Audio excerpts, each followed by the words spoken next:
वाह क्या सीन है। चल बाय बाय।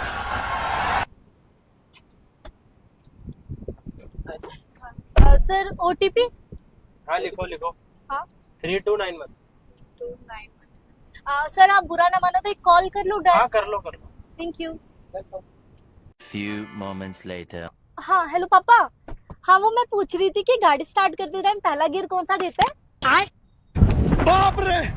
अच्छा अच्छा अरे दादा रे। चलिए सर। नहीं नहीं आप यहीं उतार दो हमें। गेट कैसे खुलता है? बैगन। चलते हैं ना सर? नहीं नहीं नहीं गेट कैसे खुलता है? हमें यहीं उतार दो। हाँ अरे गेट खोलो हमें यहीं उतार दो यार। अरे सर मैं लेके तो अबे चल रही खोलना हूँ। इसे। मैडम आप गेट खोलो पहले। अच्छा ठीक है एक सेकंड खोल रही हूँ हाइपर मत हो आप लोग प्लीज। खोलो, खोलो। एक सेकंड। हेलो पापा ये गेट कैसे खुलता है? अरे आप तो मरे। पापा!